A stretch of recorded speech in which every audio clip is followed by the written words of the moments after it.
if you remember, you started off with a glass staff that was just running away. If you recall, yeah, somebody believed their sob story. He'd just done it. Yeah, exactly. The one person who didn't, old person. Yeah, Warner and I cleared off. There is, yeah. Sorry, I was just going to say, Mike, I'm just getting loads of lag on your video, just out of interest. Yeah, you're a bit blurry today. Actually, mention it. It's the same for me. Is it raining outside, and therefore you're? Is the wind blowing wrong direction? Pause security feed. The wind is blowing east to west. No worries, will do. Yeah, so you guys split up and decided to take a little... Do our own things. Take a little wander through Somebody like the Barbarian do negotiations again. The Barbarian. Got some children and mothers killed. How rude. There was definitely... I think it was interesting that the talker, the front man, the face man to the group had gone off to do some shiv work. To go off and do some shiv work, and all of a sudden a situation presents itself where having a really good persuasion might be excellent, and was met with a little flurry of body appendages. We persuaded the door. You did, and ultimately you came through it with only one death. So that was yeah. I call that a win for the win. I call that an unnecessary casualty.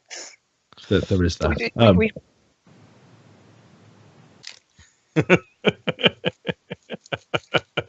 No.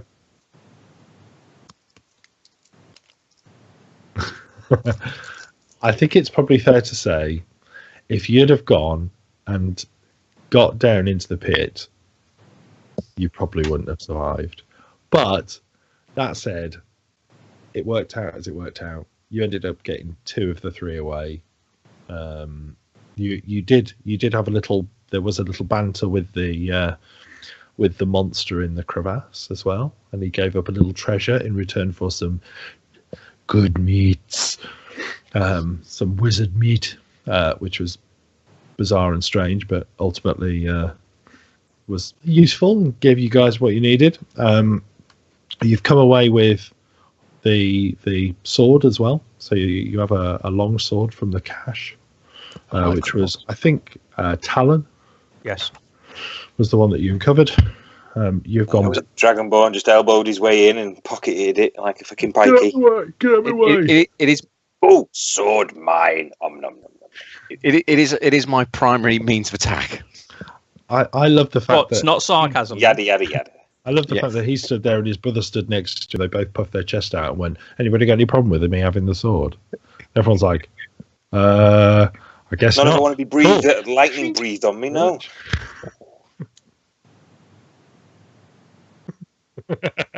If it had been, to be fair, if it had been an axe, I'd have been yes. If it had been an axe, you could have had it. I wouldn't have wanted it. It'd have been shit. It wouldn't be as good as my axe. It's crap. Yes. This is a bigly axe. So you did bump into Carp as you left and headed into the woods. Yeah, he looked a bit upset. He did. It had turned out that the conversation that you'd had with Kelleen Alderleaf had been noted by the Red Brand, and they'd served out some punishment on her. But she was thrilled to bits to see the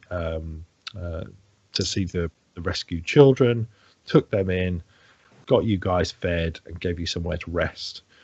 You also bumped into Kelleen's daughter, Grace, who had handled a few of the Red Brand. Three. Yep. And I think I'm right in saying everybody here has had the opportunity for a long rest, apart from Grundak, who took the kind of last watch. So you've had the effectively a short rest, but I think you're at full anyway. I am. I'm just one rage down, but you know what? 2 will be enough.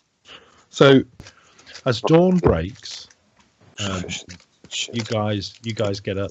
There is there's a set of children all fast asleep. So the rescued kids are still fast asleep, and Carp is nestled in with them.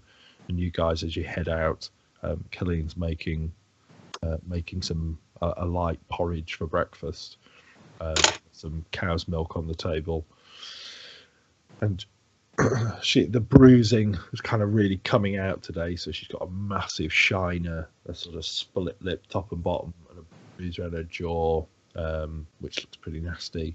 But she's toughing it out and just kind of acting like Mama Bear, right? So she's like kind of looking after you guys. You'll notice, actually, those of you, as you come to sit down around the table or to gather up something to eat and something to drink, that you can just see as dawn's light is kind of filling the room. You can see the figure of Grundak walking out of the woods that were south of Tresenda Manor, back towards his vantage point at the farm gate. So that's where we go in game. It is raining. The weather's turned a little. Think of it as April showers, perhaps, but the sky's grey. A steady rain patters down, feeding the earth and washing away the blood from the seriously ass-kicked redbrands that are currently trussed up by the gate. Yep, and the ropes are now getting wet, so they're kind of just tightening up that little bit more. Grace is there helping her mom, and her quarterstaff is propped by the door. Grundak, just as you're walking back towards the gate, you see the doors to the sleeping giant tap room open, and 4 guys step out and start. Their weaponry is all on show, and they kind of head down the couple of steps from the porch and head into town proper. And behind them, the 2 half-orc doormen head up and flank the door. I will just stand there placidly, arms crossed, in the rain. Hey, these guys are walking with purpose, somewhere west into town. Westerly. Could be anywhere.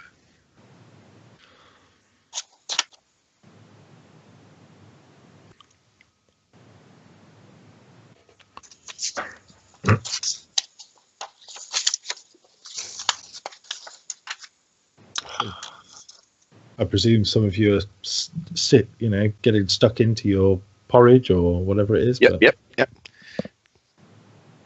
Busy day today. Okay, you're dragging it down, and Yep. Same here. I'm I don't think you've probably seen them. That it's not that easy to see from there. It's probably Grundak that sees them. So right, given the sort of heaviness of the rain, etc., I will turn around and I will walk back to the farmhouse. Okay. But I'm not going inside because I want to keep an eye on the 3 trussed up fellas. Yeah. But I will open the door sufficiently to say 4 armed just went west into town.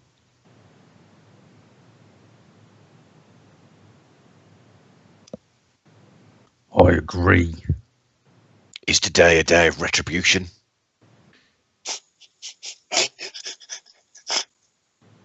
Grace smiles. Grabs her quarterstaff.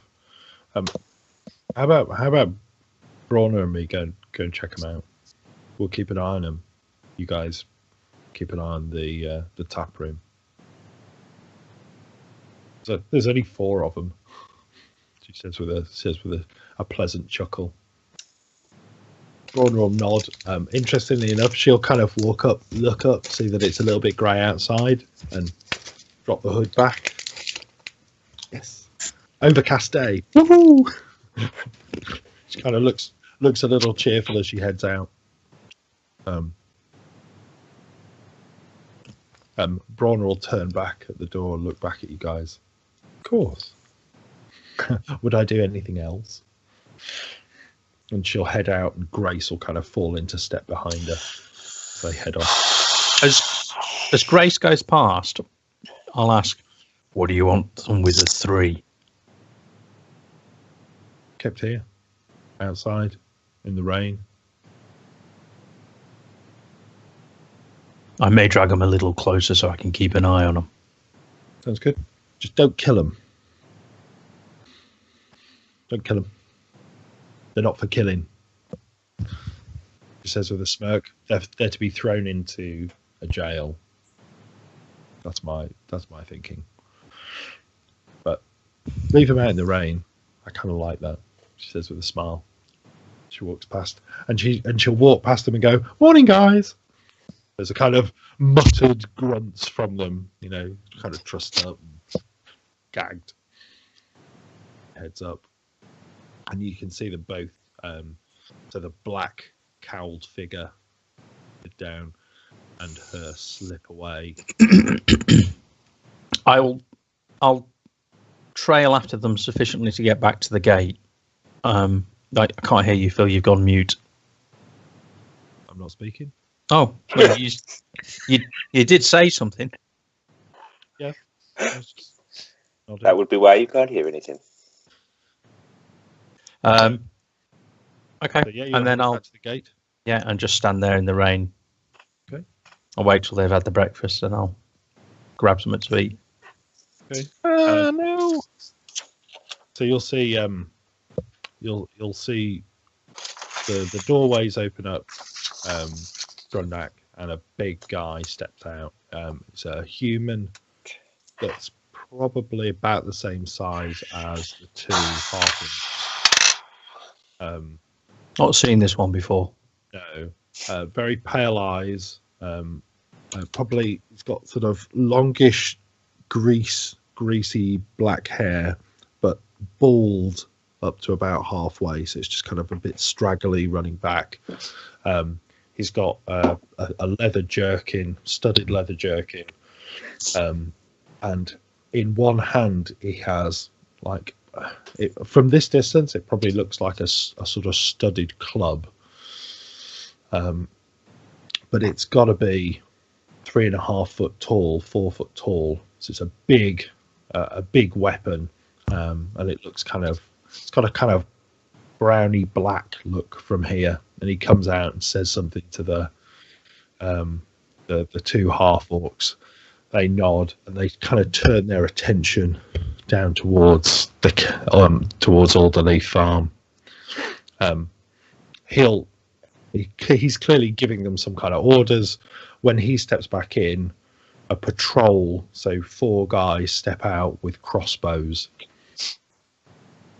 And you see them literally stood on the porch and start ratcheting the crossbows into position. Okay, I will grab by the ropes the 3. Yep. And drag them backward towards the farm. Okay. Yep. You drag them through the dirt. Yeah. Dump them near the farm. Open the door and say, "Trouble! They're bringing crossbows out." They're marching in this direction. 4 guys with crossbows. Pick up a shield, pick up a sword, head towards the door. At the mention of crossbows, Kelly looks kind of worried. She looks at the fact that none of you are carrying missile weapons of any kind.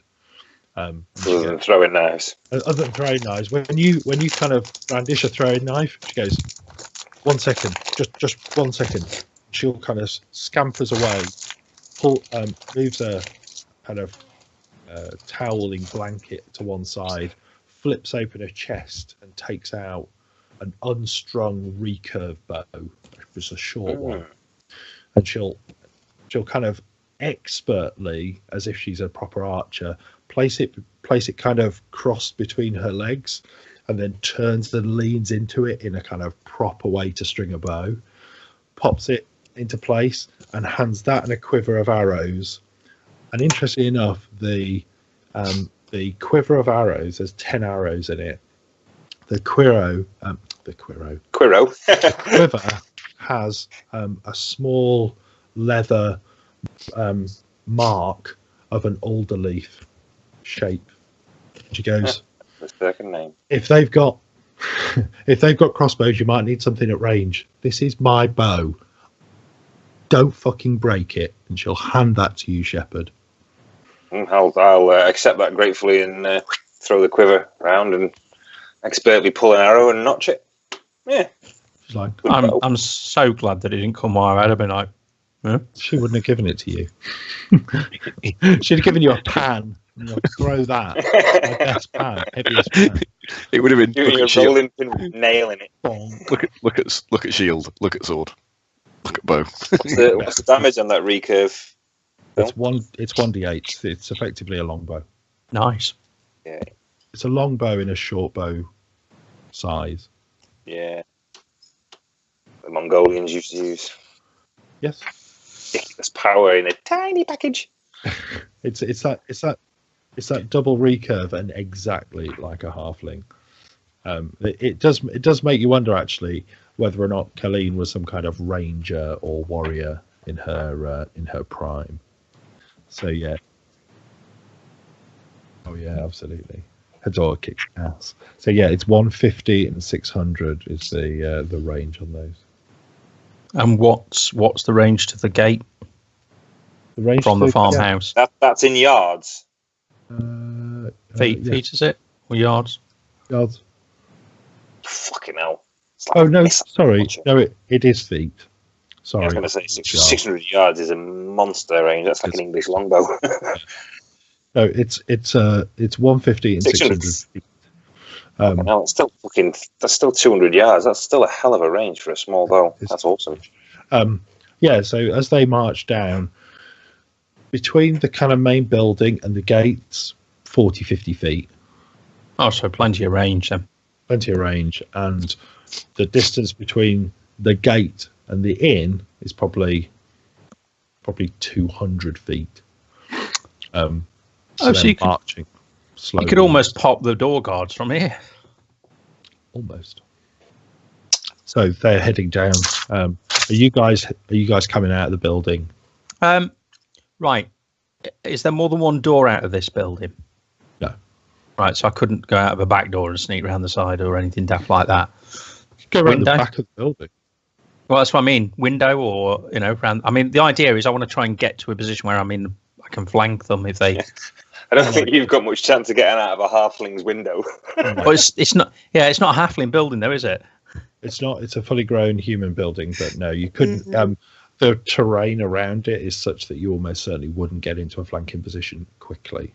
Okay. You'd have to kind of go off into town and then come back. Sorry, Mike. What did you say? Well, if you there's Colleen and 3 children. No.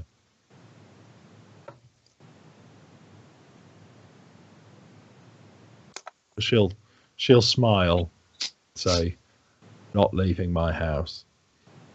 She will. She stood by the chest that she pulled out her bow from, and you'll see her pull a set of leathers and put them on the table, and a short sword. She'll say, "You tackle them as best you can. I'll make sure if anybody comes in this door and it's not you guys, they'll have something to contend with. And besides," she says, "I have a carp on my side." She says with a bruised smile. She starts pulling on the leathers, which look a little tighter than they probably should be. How far away are they from the building where we are? Probably about your maximum short range, so probably about 150 feet right now, but marching this way steadily. Okay. It's time to take the fight to them. Yeah. Okay. Oh, thank God somebody said that. I'll say it out loud. This is not a time for going out. You don't want to go charging at full sprint into a hail of crossbow fire because that will end badly. That's why I've not opened the door. Yep. So they'll walk down towards the gate. and kind of stop at the threshold. And the leader, the sort of slightly bigger with a double band, is a mostly bald guy with a mohican that's starched with green dye. And he's got a few pins through his nose and through his ears, and he stands there and he kind of shouts, "Hey, Colleen, bring out your dead." He sort of growls. "Come on out, puppies." Is there there's an upstairs? There's an upstairs to this building, isn't there? No. Okay. Single floor.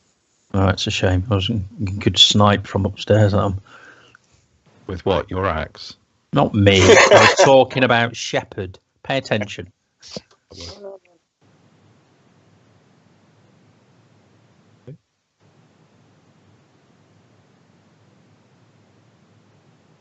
Okay. Well, at the moment they're shouting down. They can see their mates trussed up, but they're sort of stood at the gate at the moment. Say, 350. How many rounds? How long would it take to get to the gate? How long would it take to get? What's your movement? 40 foot to the gate. My movement is speed 25. 30. Okay, so you could get there in a full action. So you do your main and your bonus. You wouldn't be able to attack, but you'd get to them this round. Yeah. Right. And there's 4 of them, all armed with crossbows. Yeah. Yep. How close to each other are they? They're in skirmisher positions, so a good sort of 3 or 4 feet away from each other. Know what they're doing? Kind of. It definitely seems that way. There's a kind of a pause as they kind of mutter to each other, and one of them starts to get over the fence, while the other 3 sort of stand there. You notice that the one that's getting over the fence, the crossbow he has got a bayonet on the end, or a kind of knife attachment is clipped into place, and he's walking down towards the building, well covered. "We just want to talk," says the guy with the. Start talking. I'll shout. Okay. Don't let him get any closer. So Captain Haggard is kind enough to offer you free passage if you're happy to leave. He'll give you an hour. He'll give you an hour to get your things together, to leave via the road east and not come back. If you stay, then that might tell be me something, better. friend. Exactly why would I be scared of Captain Haggard when we've already dealt with Glassstaff?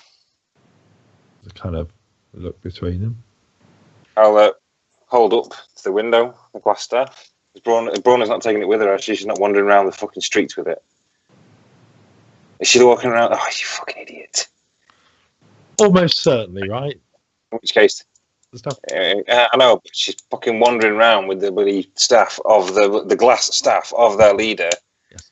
openly. That also fucking ace in the hole. Oh my god. Right, in which case I won't obviously hold the staff up, otherwise I'll just be holding up a fucking wooden spoon or something. We have the glass staff, look. Yeah, there's kind of a moment of saying, I don't think the offer will last for long. Does the captain know his 3 bugbears are dead? I don't know what you're talking about, friend. Okay. Like I say, if you want to leave, you're welcome to by the East Road. Tell you what, I've got a counter offer. I'll give you an hour to leave. Okay. Yeah, that's really kind of you. Okay. I Well, think we have you outnumbered. Let's just remember this in a short while, that the offer was made and there was a chance for quarter and mercy. Indeed. I wonder how many of the village got to die before you decide to leave, he says with a sneer. Will you sacrifice them all for your pride? Open fire. Your turn, No. guys. We've got the 3 that we need. They keep the fence. The 3 of them keep the fence in front of them. The 4th that's moving down towards the building is clearly heading towards his 3 companions. They started turning and walking away. No. There's the 3 are staying at the gate with their crossbows pointed in this direction. The 4th is walking down towards the building, clearly aiming to try and release his friends. You reckon if anybody pokes their head out, they'll get a crossbow bolt fired at it. So, can we please roll initiative? Let's go to initiative. If we do bait them into firing, it takes them a while to reload. Yeah, it doesn't. To be honest, it doesn't take a huge amount for a normal crossbow. The arbalests and stuff that's a little bit takes a little bit longer. I didn't select my character. Did I? I didn't select my character. 10. 21. Good stuff. Right. Okay. 14. 10. So I get +9 to initiative because of the feat I took at level 1, so I'm like hyper alert. 21 and 21. So you just get amazing rolls. Okay. Right. Axe. Let me just check. So top of the round is going to be Amarakis and Shepherd. What's your action? Bless. No problem. Okay. Oh, bless.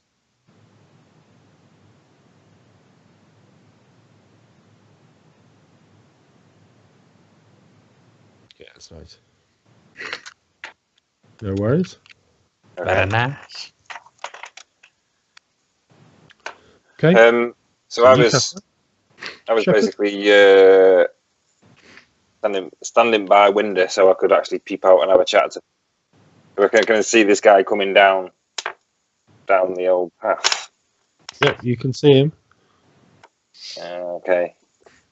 Is he within 60 feet? Is he within 60 feet? Yeah. Yes.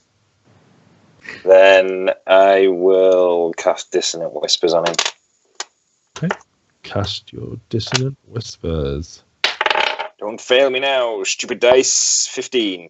It's add your proficiency, isn't it? Oh, Yeah. I had my D4.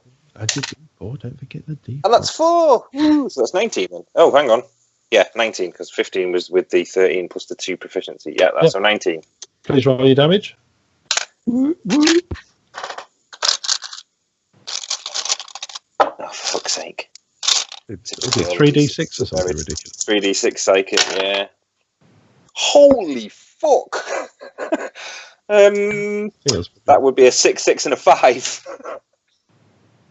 Head explodes. Start out as you mean to 17. carry on. Holy crikey. If only I could open end. Right. You cast Dissonant Whispers, and he's actually not too far away from his mates. You can see actually their expressions are like start moving and fidgeting as if like trying to sort of wriggle towards him.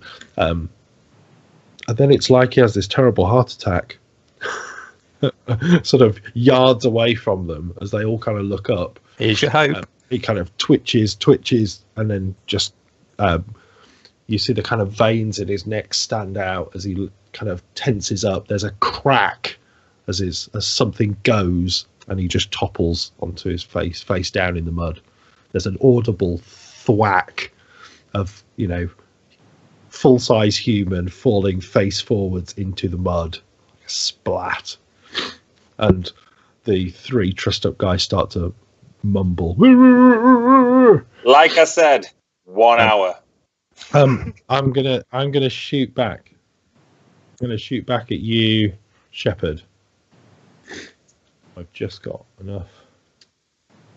What's your AC? 16. 16. I'm gonna assume you're in cover, right? So Yeah, I was literally just kind of standing against the wall, looking out the window so I could see the path. So. Ready, Matt. No, you have to do a specific action to get rid of it.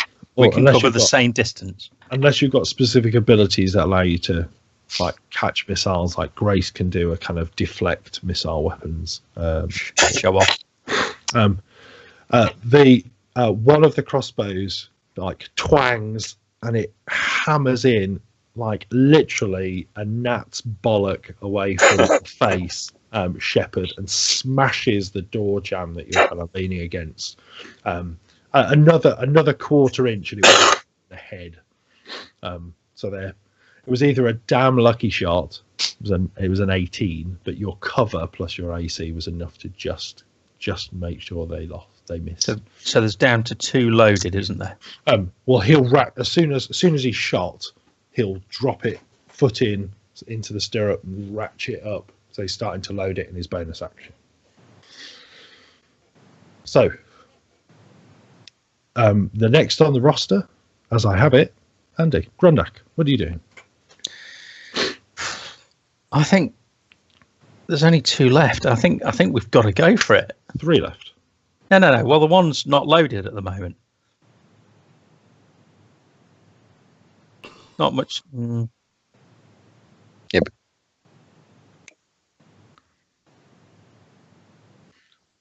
So what's your action? Don't know. I'll hold it for now because I'm not sure what to do. Okay. I'll come back to you at the end of the round.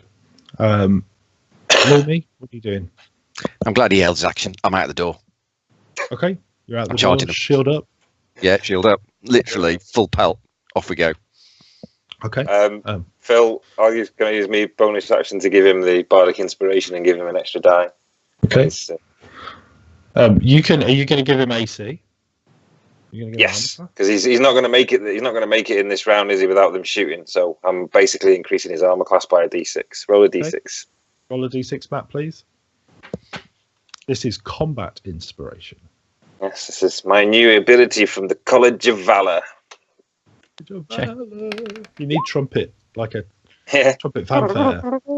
3. Add 3 onto your armor class, please. Basically, that'll manifest itself by me fucking screaming my support. It's like, God, let me rip them apart. 22. Okay. 22, my AC.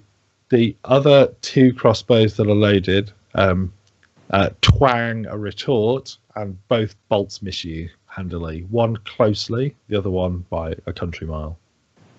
4 out of 20. Not so good. You're gonna get it. But they kind of like, I think they're kind of expecting that this will be kind of a bit of a Texas shootout. So like, we'll twang, reload, twang, reload, twang, reload, and at some point someone will get shot because they weren't quite expecting, 250 pounds worth of lizard running this way. A bit like, there's literally a kind of, what the fuck? I think I will open up with a battle cry as I'm covering the distance. Okay. It's only right. Off we go. So you pile up there, no problem. Right. Andy at the bottom of the round. Well, the decision's kind of been made now, so I will pile out. Okay. So, and I can cover the distance the same as Matt, so it's not a problem. All right. You take your full movement and head up towards them, and you guys are in combat as of this round. So, top of the next round, Medz, what's Shepherd's action? And Mike, you're on deck, so you are act on 21 as well. Well, I am basically now going to give the fighters some support, and while those guys are trying to reload, I am going to test out this recurve bow and give it a twang. Give it a twang. Give me a roll. Yeah, that's it. Are you going to target the punk or one of his 2 companions? Oh no, you always go for the head of the snake. It's just tactical soundness. Okay, then roll. Right, so with the College of Valor now, I get my proficiency onto my weapon skills, don't I? So I get the extra +2 bonus. So that's a roll of 10, so that'll be 18 in total now. 18, that's a hit. Roll me a damage. Lumi, what you doing? Oh, sorry, not Lumi, Amar. 5. Okay.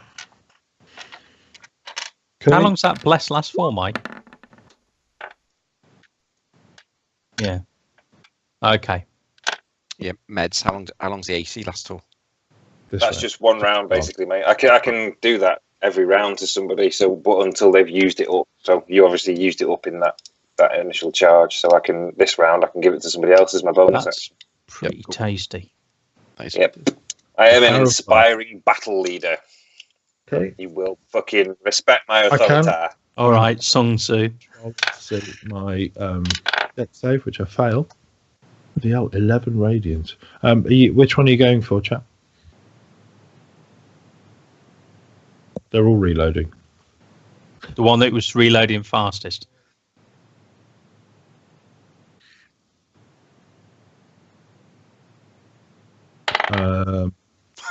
Well, you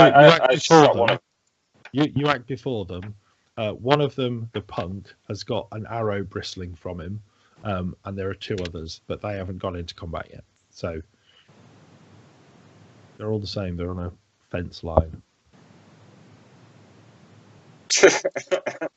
You're such a programmer. You're such an if else. If this, then this. If not, then that.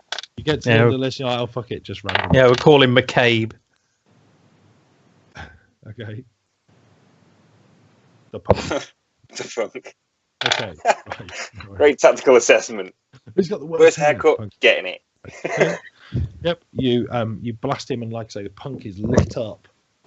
With I think I'm going to buy a cone. Brilliant white energy that kind of hammers into him, and he staggers back from it. But it's their action before you guys. The sergeant, the punk, will drop his crossbow, and he'll engage with his short sword. The two guys next to him, they will fire. One will fire at you, Lumi. One will fire at you, Grundak. Okay. So no need to fire. No need to give me the AC. Grundak, Lumi. What's your AC again? 19. 7. Right, yeah. 2 more misses. Twang twang. They're close. Close, but like I say, with you guys bearing down on them, that difference between a trained soldier and a bandit is becoming very apparent. Trained soldier would have been like, I'm just going to keep fucking shooting. Perfect. Like kind of muscle memory thing. These guys, when they see that actually you might engage with them, like in the next 10 heartbeats, suddenly they falter, take a couple of steps back, and it's enough to throw their aim off. But the punk will stand his ground. Okay, so next on the roster, Grundak. Bring the pain. Well, let's hope so. Let's roll that damn hit. Okay.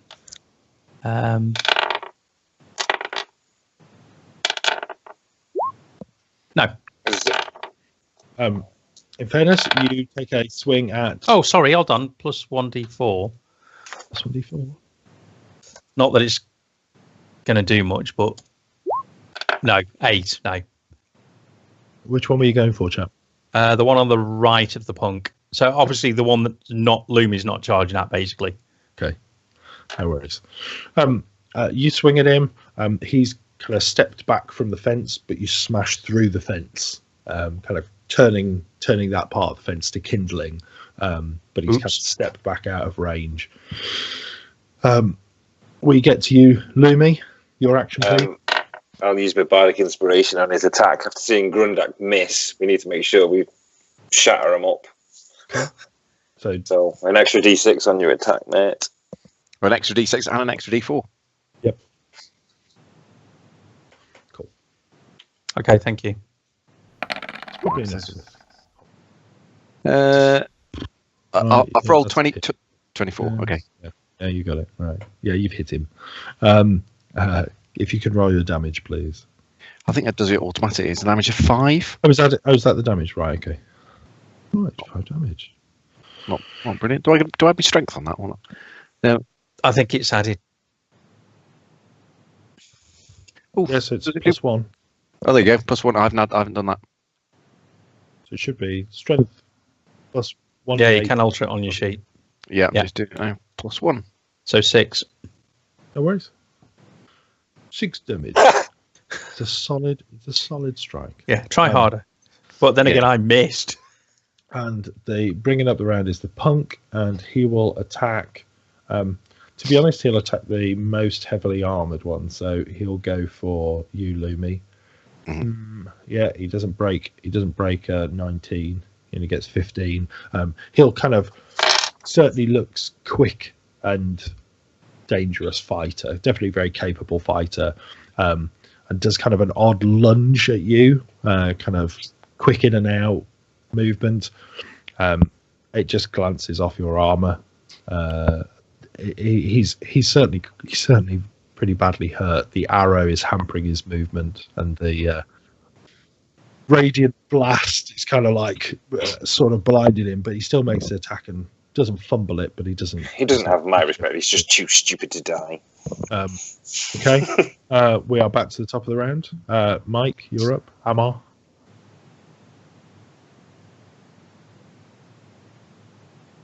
Okay. There is Sacred Flame. Flame on. Let's go for my dex save. All I can say is they're rolling fairly poorly this evening. The punk drops. Interesting enough, the last one that blasts him hits him sort of full in the face and takes the whole of his mohawk off in a kind of blast of light that scours his head into blackened burns. Wig. Drop.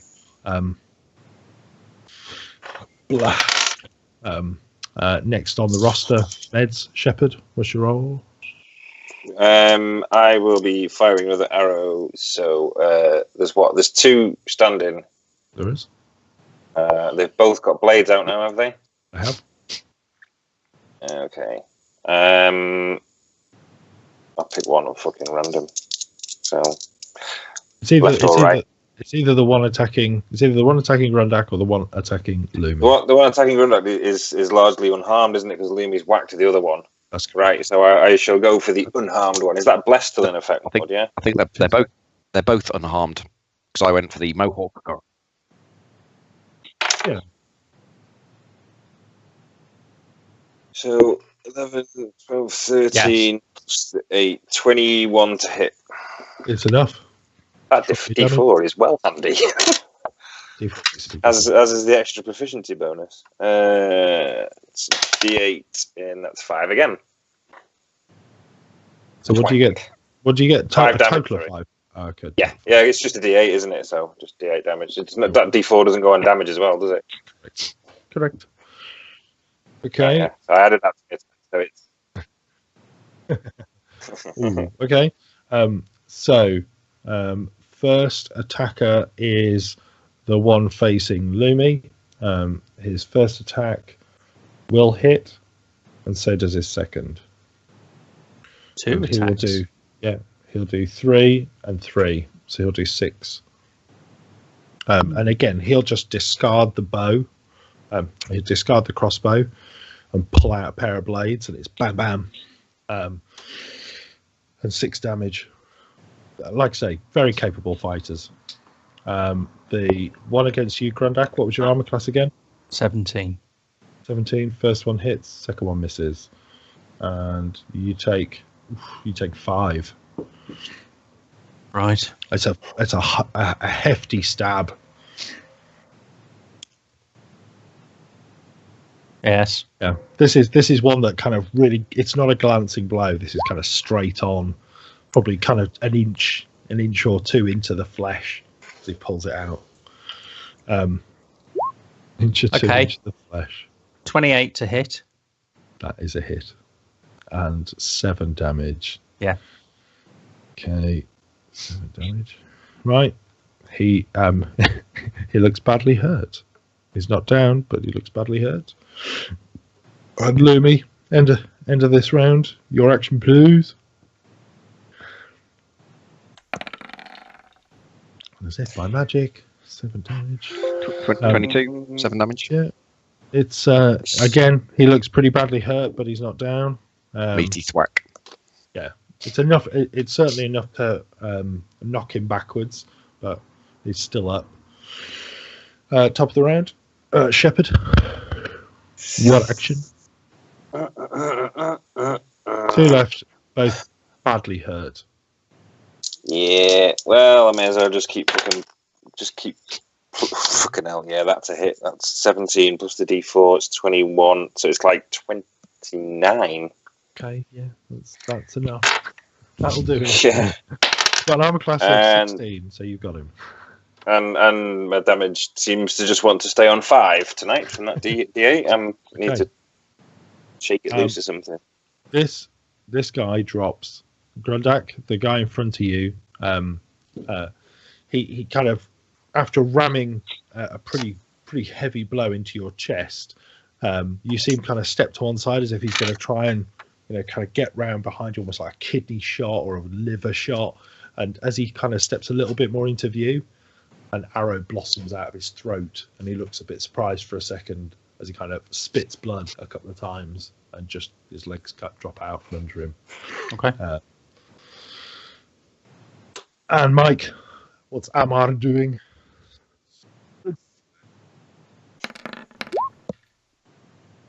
And crikey, it's a good one.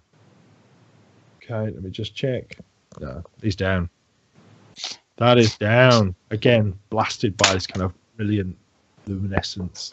And he'll just kill those. Just check, make sure they're all dead. They are dead. Okay. Collect their bolts and their crossbows. Okay, you collect their bolts and crossbows. You can see my arrows. One of the two guys on the door steps back inside, and you can see movement from inside the building. Leave the bodies in the lane outside the gate. Okay. And walk back to the farmhouse. Walk back towards the farmhouse with the crossbows and such like. Okay. What are you doing, Lumi? Anything special? I'm going to watch. I'll stand by the gate, watch what happens in the inn, okay. And also to see whether or not Brawner and Grace are returning. Okay. Need to keep an ear out for them if there's any shouts.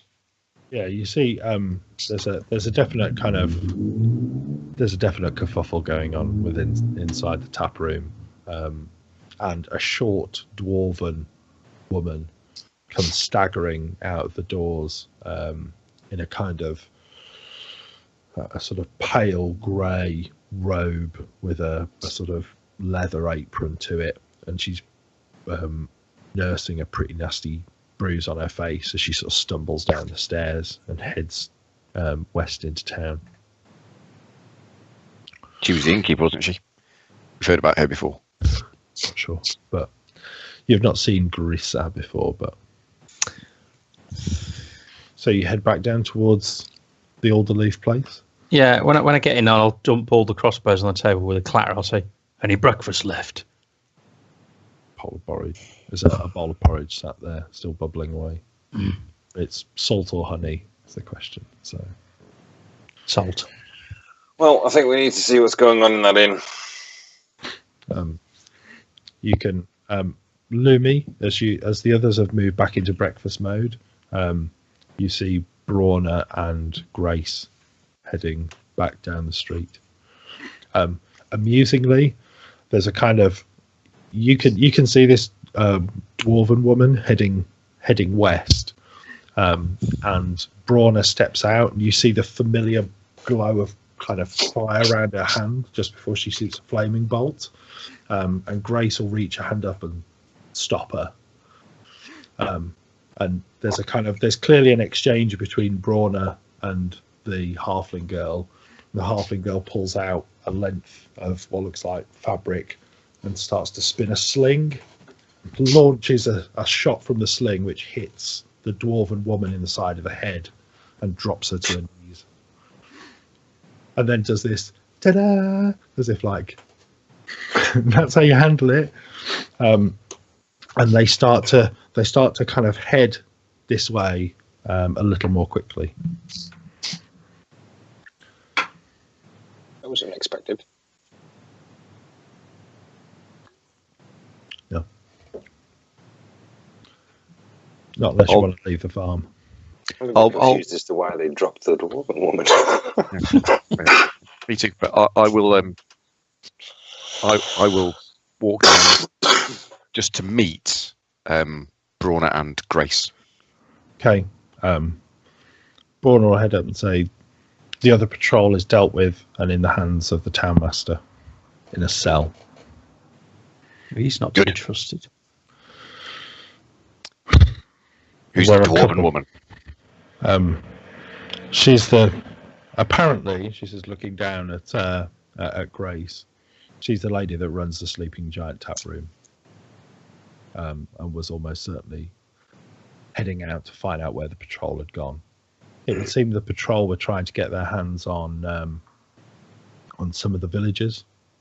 They headed across to the Stonehill Inn, seeing that they tried to drag Toblin out. It didn't go terribly well. Sister Cariel was there, and Greywind, Linen. So with their help, we managed to take them down. Like I say, they're cool. Linen Greywind was the. Do you remember the lady who ran the Lion Shield costume, the one that was talking to you about? She's the one that I made a deal with. If we got rid of these red brands, that she recognised the symbol of the mace. Yep, she did. Yep. So her and the cleric have tackled the rest of them. Absolutely. I'll take them back to the inn. Probably a bit bold now. Sorry, I'll take them back back to the inn. Sorry? No, I'll take them back to the farmhouse. Okay. Head back down to the farmhouse.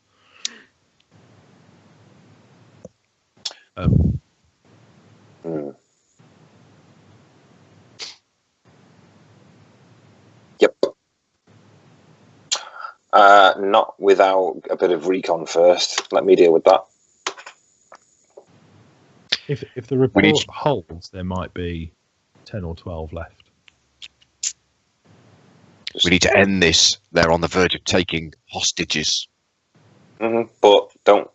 Let's just find out when. Just leave it to me, and I'll walk outside and cast invisibility. You'll just see, like, he gets that kind of predator shimmer across his form, and then he's completely gone. You just see some footprints, but they're delicate in the water-filled mud. It's kind of splashes. Oh, no, he could do that. The thing that I did with expertise, Phil, the two skills that I had that I get the double proficiency bonus on, I've chosen stealth and performance. Okie dokie. I think you've already got performance. Yeah, no, it's the expertise. It's not the College of Law one where you're adding proficiency to 3 new skills. It's your proficiency bonus is doubled on 2 skills that you already have proficiency in. No worries, I'm with you. So I've got 5 skills with proficiency in, and the 2 that I'm choosing for plus. It's not anything to do with the college. It's just the 3rd level expertise thing. So stealth and performance are the ones that I've chosen. So I've basically got like +4 proficiency on them effectively. So I'm on +8 for both of them. They're all. So I am going to go full on stealth, and I'm going to have a good old recon and a nice quiet wander around while I've got this 10 minutes of invisibility and butchers. Okay, I will. Let me just ask the others what they're doing in the Alderley farm. So, what's Grundak doing? You're kind of snuffling down a bowl of salty porridge. Yeah, and I'll also ask if she's got any old rag for bandages or something, because obviously I took a wound. I want to bind that. Should not. Absolutely. And there's over with her, with the rest of her kit is a little pack with various needle and thread. Is there going to be enough time for a short rest? Probably not. Right. Okay. 10 or 15 minutes. You probably need an hour for a short rest. All right. Okay. Okay. Oh, invisibility is actually up to 1 hour. That's quite handy. Lumi, what you doing? About the same. I've been hit as well, so I'll be probably having some more breakfast, patching up, and just getting ready to go back and much better than I thought it was. Have some crap. And Amarakis, what you doing? I think you're not on mute. Talking. Are you on mute, Mr. Bond? Yes, yep. That's working. Okay. No worries. Interestingly enough, you You can certainly see there's some commotion from your position, but like I say, you're not really close enough to work out what's going on inside. However, Shepherd, as you kind of head up, you can see the two half-orc doormen are stood, like, on guard, and both of them have weaponry concealed behind the porch, the kind of barred porch in front of them, so they're well armed. Inside, you can see two groups, as well as Captain Haggard. So there's at least 10 people left. So Haggard plus 10 people in Haggard plus the two half orcs plus 2 squads of 4 inside. And Haggard, are they armed? Almost all of them are armed here with a pair of short swords. So I'm looking at things like missile weaponry that they might have to hand, you know what I mean? So if we were approaching that building, are we going to get peppered? Now we've just taken 4 of their crossbows. So one of the sergeants of the groups, he's got a pretty handy looking longbow. It's a massive bow, actually, almost as tall as him. My eyes will light up. That's a nice. It's a good kind of it's a full 6 foot bow. Yeah, it's a full fucking longbow, 6 foot stave kind of thing. Yep. So he's kind of there, and interestingly enough, you can see him kind of his bow's already threaded. He has a spare at his belt. The quiver is by the door, and he's kind of stood to one side. So you reckon he'll just, as soon as people start to head within range, and to be honest, leaving the house is range for him. He could easily step out and knock an arrow and shoot it from distance with a fairly reasonable chance. You're pretty familiar with the bow, so yeah, he looks pretty dangerous, but he's the only one with any kind of real missile weapons. The others could throw knives and stuff, and you get the best. You get a better look at Haggard, and like I say, in his studded leather. Interestingly enough, the weapon, that club, is pierced all the way down the kind of main body of the head with broken daggers kind of sticking out all across it. Think Lucille. It's a nasty weapon. Think Lucille on acid, and you've got it. Yeah, this ain't no barbed wire bat. And the bat is stained with blood. That's why it's got that kind of reddish brown tint to it, from the repeated beatings and not being cleaned. So it's this horrible festering weapon, and you can even see flies and stuff sort of spinning around it. It's clearly a horrible thing. So delightful. He stood there barking orders and berating them. Clearly they were expecting that patrol that kind of went scampering off this morning to come back with hostages so that they could try and get you guys out in the open. They're talking about a frontal assault, though. That's definitely how it looks like it's going to go down. There's enough of them that they could make it very difficult. Okay. And you get the impression Haggard's probably got a couple of minutes before he actually calls it. So you either take the fight to them or you change the game, right? Mm-hmm. Whatever it is, you're going to have to do it now. Right, I'm going to scoot back at speed then. Give it legs. Into the drone, drop my old Predator camouflage.